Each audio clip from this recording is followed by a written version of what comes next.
Namaskar, my dear educators.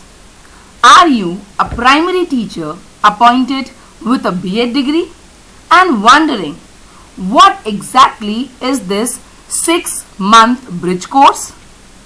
Is it compulsory? What subjects are included?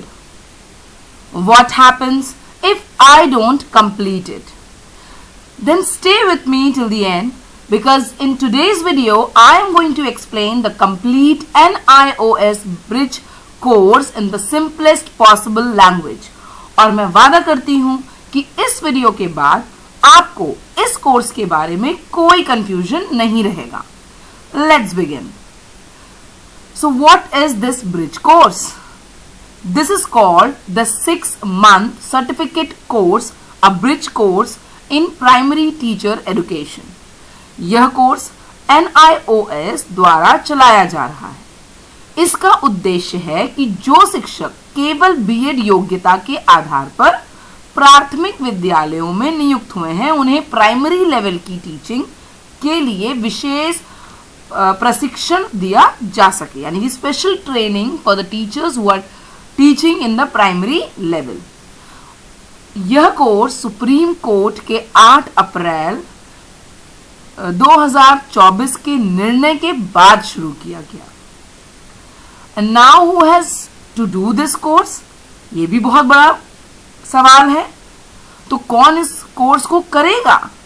यदि आपकी नियुक्ति primary teacher के रूप में 28 जून 2018 से 11 अगस्त 2023 के बीच में हुई है और आपकी योग्यता B.Ed थी, तो यह कोर्स आपके लिए अनिवार्य है, यानी एलिजिबल टीचर्स को यह कोर्स अवश्य करना होगा.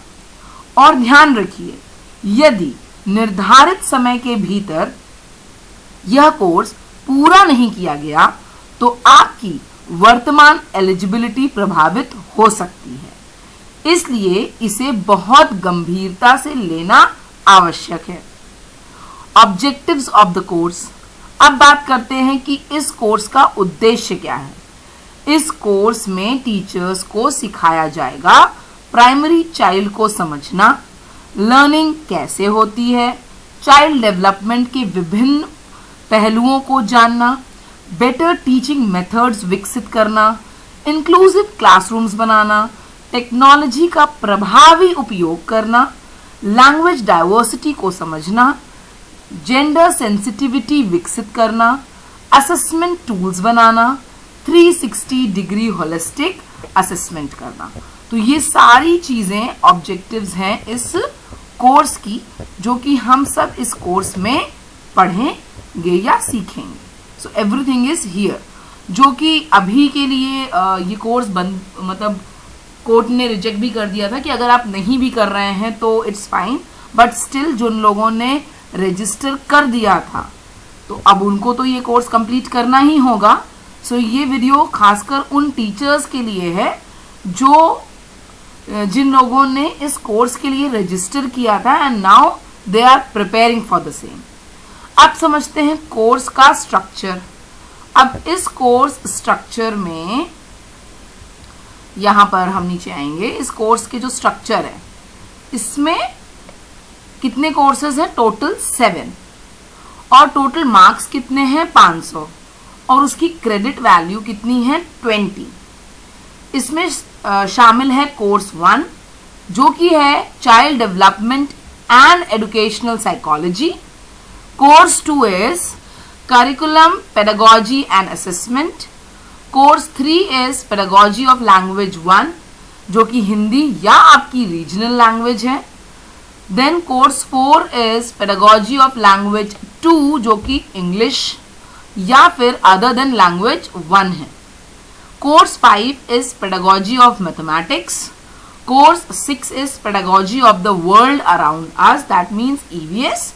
And then course 7 that is the school experience, जिसको आपने B.Ed में माइक्रो टीचिंग के रूप में किया हुआ है. अब सबसे महत्वपूर्ण हिस्सा है असेसमेंट कैसे होगा. तो कुल 500 अंकों का मूल्यांकन होगा. इसमें 2 भाग हैं. पहला इंटरनल असेसमेंट, दूसरा एग्जामिनेशन. अब assignments, projects and practical work के माध्यम से इंटरनल असेसमेंट दिया जाएगा और शेष अंक एग्जामिनेशंस के माध्यम से मिलेंगे। यानी कि जो यहाँ पे मार्क्स इंटरनल असेसमेंट के हैं यहाँ पर 25-25 नंबर, ये आपको असाइनमेंट और प्रोजेक्ट वर्क के मिलेंगे जो कि अभी तक NIOS ने नहीं निकाला है। So we are still waiting कि कोई असाइनमेंट या प्रोजेक्ट वर्क वो देंगे जिसे हमें कंप्लीट करना होगा और उसका क्रेडिट स्कोर इस तरीके से दिया हुआ है। देन रिटन, ये रिटन एग्जाम का आपका मार्क्स है और इसकी credit value, total marks and total credit value जो मैंने आपको पहले से बता दिया है।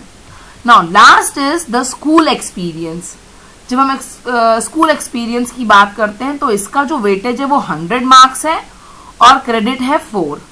अब इसमें आपको क्या करना होगा कि आपको हर लैंग्वेज 1, हर सेक्शन, दैट मीन्स लैंग्वेज 1 के 10 लेसन, लैंग्वेज 2 के 10 लेसन, मैथमेटिक्स के 10 लेसन और द वर्ल्ड अराउंड अस यानी EVS के 10 लेसन, यानी कि कुल 40 लेसन की प्लानिंग और टीचिंग करनी है। इसके साथ आपको पोर्टफोलियो भी तैयार करना होगा, एक्टिविटीज कंडक्ट करनी होगी। अब यानी कि आप लेसन प्लानिंग पे वर्क अपना स्टार्ट कर सकते हैं क्योंकि लेसन प्लान का फॉर्मेट जो आपका बीएड में चलता था मोस्ट प्रोबेबली वही फॉर्मेट आपका इसमें भी रहेगा। तो उस फॉर्मेट को फॉलो करते हुए आपको 40 लेसन प्लान बनाने हैं, वो भी बहुत बड़ा काम है। सो वो आप शुरू कर सकते हैं क्योंकि आपको 10 language 1, 10 language 2, mathematics and EVS सब में 10-10 लेसन प्लान्स आपको बनाने हैं। पोर्टफोलियो तैयार करना है, वो भी आपका वेटेज है 10 मार्क्स का। यानी कि जो आपका लेसन प्लान है और पोर्टफोलियो है वो दोनों मिला करके आपका पूरा 50 मार्क्स का ये सेक्शन है और उसका क्रेडिट स्कोर इज 20। उसके बाद एक्टिविटीज जो आप कंडक्ट करेंगे वो आप art, music, yoga and physical education पे आप करेंगे। इनके रिकॉर्ड्स भी आपको मेंटेन करने होंगे और उस रिकॉर्ड के मार्क्स हैं आपको 5 या मैंने आपको 5 सेक्शंस बताए। चिल्ड्रंस प्ले भी आप इंक्लूड कर सकते हैं, art, craft, music, yoga, physical education. तो इन सब चीज़ों को 5 मैंडेटरी एक्टिविटी है, 5 एक्टिविटी आपको निकालनी है जो कि 5 एक्टिविटीज 5 मार्क्स ईच हैं, जिसका मार्क्स है 25 और क्रेडिट स्कोर इज 1। उसके बाद आपको रिफ्लेक्टिव जर्नल बनाना है 1 एंट्री पर डे यानी कि जो आप माइक्रो टीचिंग करेंगे उस हर दिन की एक रिफ्लेक्टिव जर्नल आपको बनाना है जिसका again marks is here 25, credit score is 1, total 100 marks और यहाँ पे टोटल क्रेडिट इज 4।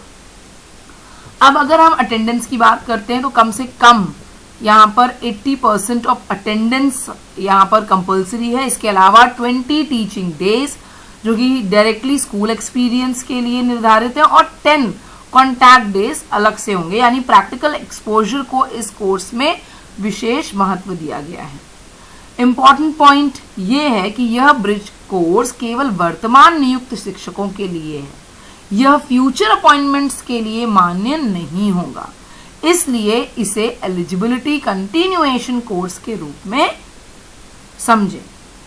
अब इसका जो निचोड़ है दैट इज, अगर हम इसको समराइज करें तो यह 6 मंथ ब्रिज कोर्स केवल एक औपचारिकता नहीं है बल्कि यह प्राइमरी टीचर्स को अधिक सक्षम, संवेदनशील और प्रोफेशनली प्रिपेयर्ड बनाने की दिशा में एक इम्पॉर्टेंट स्टेप है। अगर आप एलिजिबल कैटेगरी में आते हैं तो आप सभी लोगों ने आई होप रजिस्ट्रेशन कर दिया है और इसकी तैयारी के लिए जो लोग मुझसे असेसमेंट प्लस असाइनमेंट्स के बारे में बार बार पूछ रहे थे तो स्पेशली ये वीडियो उन्हीं लोगों के लिए है। तो अभी के लिए आप लेसन प्लानिंग पे वर्क करना स्टार्ट कर सकते हैं। बाकी आपका ये जो असाइनमेंट एंड प्रोजेक्ट वर्क है इसके बारे में अभी NIOS ने कोई इन्फॉर्मेशन नहीं दी है and as soon as we get any information we will keep you updated on our channel. So अगर आपको ये वीडियो यूजफुल लगी है तो प्लीज इसे अपने टीचर कॉलीग्स के साथ जरूर शेयर करें बिकॉज उनको भी इससे हेल्प मिलेगी। Don't forget to like it and don't forget to subscribe the channel and click on the bell icon. Thank you for watching. See you in the next informative video. Jai Hind.